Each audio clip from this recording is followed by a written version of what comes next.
Hello again, folks. So you have about as much of a chance getting rich collecting stamps as you do getting stung by a bee that flew out of a tornado. So I'm saying there's a chance, and today I'm going to show you how.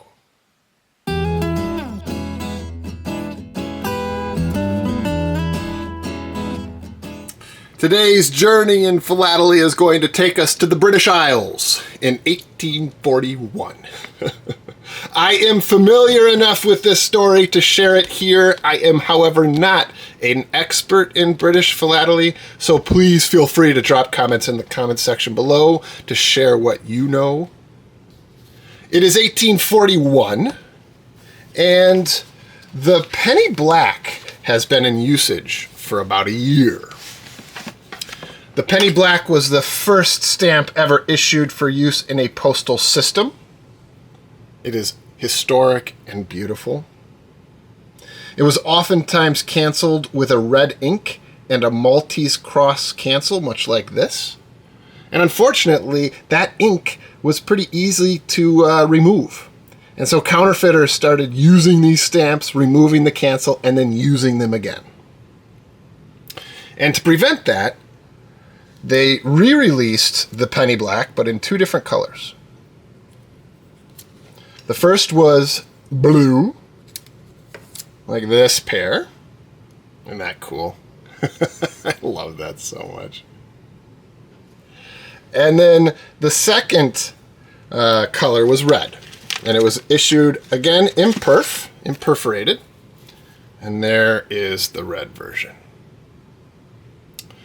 So the penny red came onto the scene in 1841, and it was last printed in 1879. And so, long may she reign. The penny red was in usage for over 30 years. And because of that long run, they used a lot of different printing plates. They used a couple of different papers.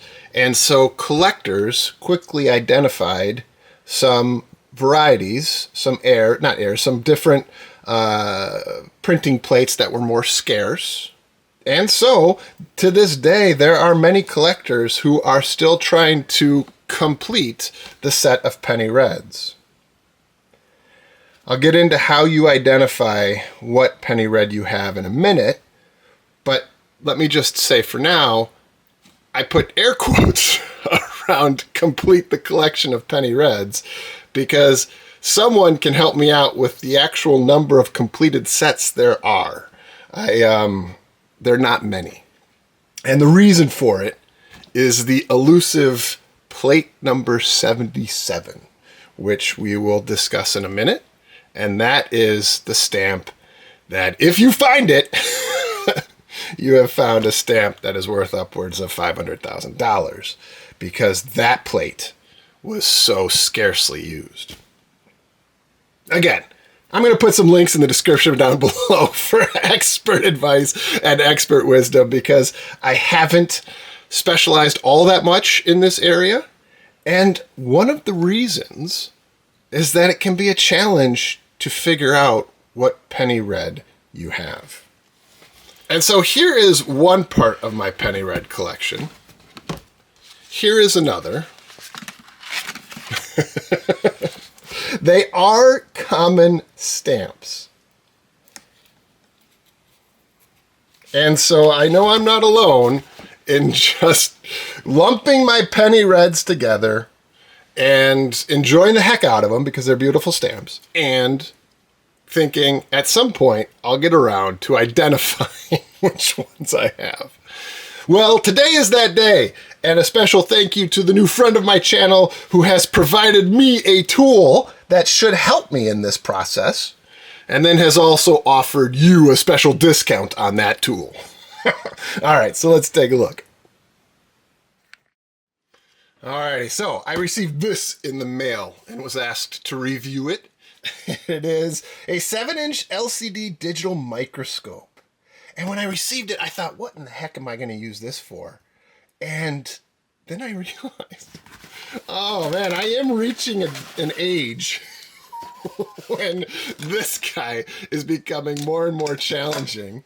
And maybe this will help me identify whether or not I have a $500,000 stamp. All right, so let's take a peek. What do we got here? This is kind of cool. So there's my screen. Here's the controls. And then the base. All right, well, I am going to put this together and show you the final product. And there you go. Someone let Mrs. Silk know that I followed directions for once. I read and followed the instructions, and it was pretty easy to put together. And to be honest with you, I'm pretty excited about this.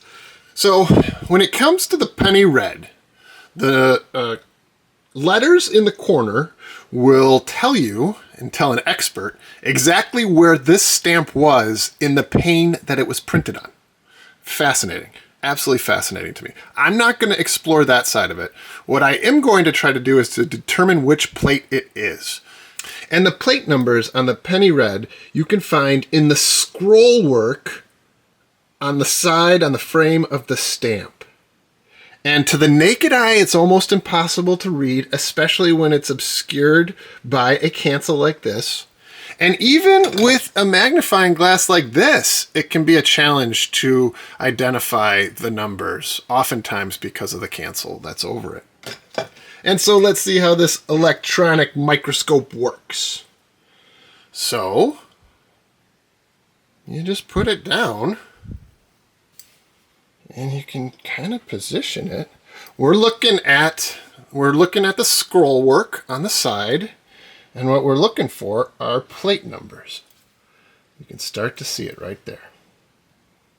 And there you go. Let me try to center it for you. And just like that, we have identified this penny red as from plate number 102. Ha! How easy is that? That's pretty cool.